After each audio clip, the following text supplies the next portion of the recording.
Baik, di sini saya akan melakukan analisis bisnis digital pada Robocop sebagai tugas ujian tengah semester untuk matkul e-bisnis. Perkenalkan, nama saya Evan Farel Prima Satya, NIM 2022010004. Untuk sebelumnya, apa sih itu Robocop? Robocop merupakan tempat nongkrong yang buka 24 jam. Robocop sendiri menjadi salah satu tempat nongkrong teramai di Purwokerto.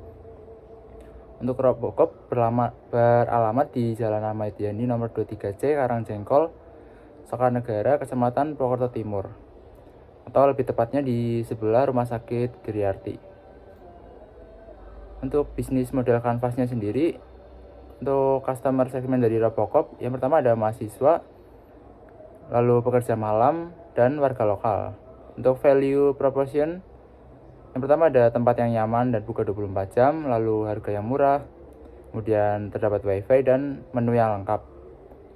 Dan untuk channelnya terdapat Instagram, Google Maps, dan WhatsApp. Lalu untuk customer relationship, yaitu yang pertama ada pelayanan yang 24 jam dan fast response.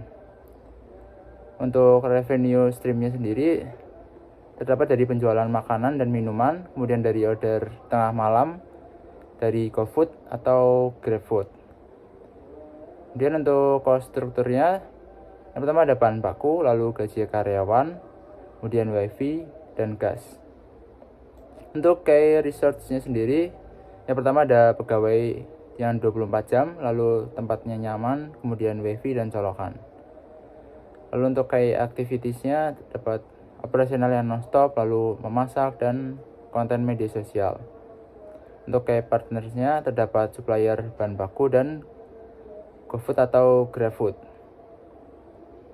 Kemudian untuk stakeholder-nya, yang pertama ada stakeholder primer. Untuk stakeholder primernya ada pemilik Robocop, pegawai yang shift pagi dan malam, lalu pelanggan ada mahasiswa, pekerja malam, dan warga lokal, lalu supplier bahan baku. Kemudian untuk kurir GoFood atau GrabFood. Selanjutnya untuk stakeholder pendukungnya, yang pertama ada penyedia wifi, kemudian pemerintah sebagai perizinan usaha, kemudian komunitas sekitar, freelancer, sosial media, lalu petugas keamanan lingkungan. Untuk yang ketiga ada stakeholder kunci. Yang pertama ada pemilik atau manajer Robocop, kemudian supplier inti termasuk daging sate dan nasi dan lain-lainnya, kemudian Instagram, TikTok, dan Google Map. Lalu ada juga GoFood dan GrabFood. Lalu selanjutnya ada empathy map-nya. Yang pertama ada size. Untuk size-nya sendiri, yang pertama ada cari tempat cozy yang bisa buat nongkrong sampai pagi. Kemudian ada tempatnya harus nyaman dan murah. Lalu untuk empathy map yang kedua ada things. Yang pertama ada tempat harus aman untuk nongkrong larut malam. Kemudian harga makanan harus sesuai kantong mahasiswa. Lalu menu harus tetap ada walau jam 2 pagi. Yang ketiga ada do's. Yang pertama ada cek suasana di Instagram, lalu melihat rating di Google Map sebelum datang. Juga ada lalu sering datang setelah lembur atau kuliah malam. Kemudian untuk feels-nya, yang pertama ada tenang karena Robocop aman dan buka 24 jam. Nyaman karena suasana warm dan bersih. Kemudian puas bisa nongkrong lama tanpa dibatasi waktu tutup. Dan di sini ada user persona. Saya mengambil dari salah satu teman saya, yaitu namanya Darren, usianya 21 tahun. Dia sebagai mahasiswa yang sering datang ke Robocop. Untuk alasan dia memilih Robocopnya sendiri karena Robocop buka 24 jam, terus lalu harganya cocok dengan mahasiswa dan tempatnya cocok untuk nongkrong. Lalu untuk pain points-nya, banyak tempat untuk jam 11 malam. Kemudian di wifi di tempat lain juga sering lemot. Dan tujuan dia nongkrong di Robocop yaitu nongkrong lama sambil tugas dan atau diskusi. Kemudian karena tempat aman pada malam hari, lalu juga makanannya murah meriah saat lapar tengah malam. Kemudian ada customer journey-nya. Yang pertama ada awareness. melihat konten di IG atau TikTok tempat nongkrong 24 jam, kemudian mendengar dari teman kos, lalu juga bisa melihat di Google Maps tempat nongkrong yang buka 24 jam. Lalu yang kedua ada consideration. Untuk consideration ini sendiri, yang pertama ada lihat suasana dan menu di IG, lalu membandingkan harga dengan angkringan lain. Yang ketiga, cek review seperti kebersihan, kenyamanan, dan keamanannya.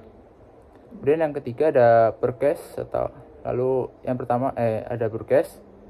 Untuk purchase sendiri yaitu datang malam hari, pesan makanan dan minuman, lalu upload vibes malam ke IG story. Lalu yang keempat ada retention.